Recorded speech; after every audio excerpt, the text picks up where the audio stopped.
Sitting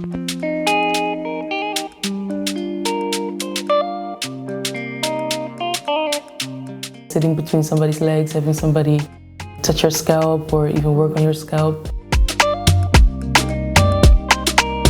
That closely is a very intimate process, and also it defines your identity, your character maybe for the upcoming time that you'll be wearing the hairstyle.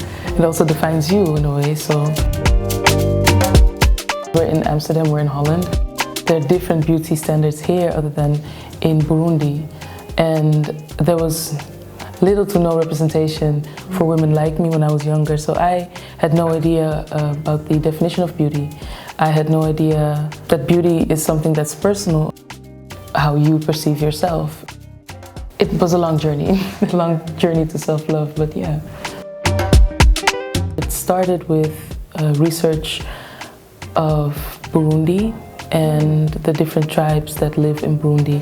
One of the tribes is the Bantu people.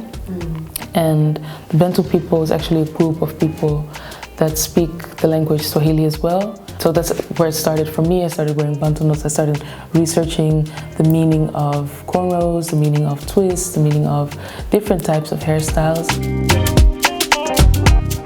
Whenever you go to school or you go to a library, there are always certain topics that are being discussed, whereas African history or African hair, African culture is not as much discussed as Western fashion history or other subjects. So for me, I felt the importance to research that for myself, but also for others that are also interested in this topic, and for the creatives that come after me, the African creatives that come after me.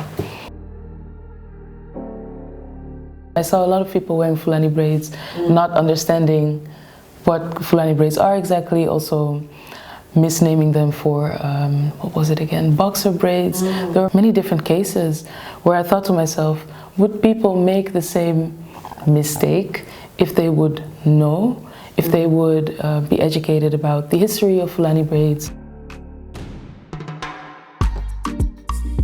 When I found out this new scope of information, it felt like a new realm.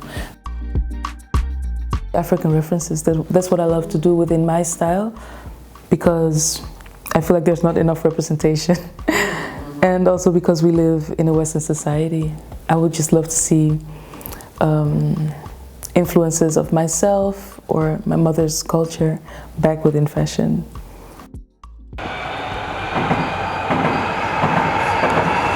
I don't think that I would be in the position that I am today if it wasn't for other Black women.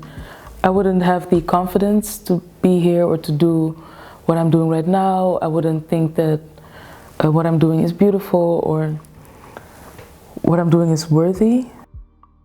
In that sense, representation is very important to me, because I somehow felt a bit insecure to discuss the topics that I want to discuss, as they were not widely discussed as much back then. So I felt a bit, I don't know, insecure. I guess that's the right word. But then I saw other women discussing this as well, such as Shani Crow. She also does hairstyling, and she does it for Solange. She did a very beautiful crown. This was a few years ago. And I remember when I started seeing more of those artists, that's also when I became more confident in the things that I wanted to do with my work. 10 years from now, I have goals to educate people even further on fashion, on art, on history. I just have many goals to educate people. I'm going to start a new platform which is called Afrovism, where I'll be telling tales about the past, the present, and the future, and educate people more on fashion and film, photography, music, history, culture, people, everything.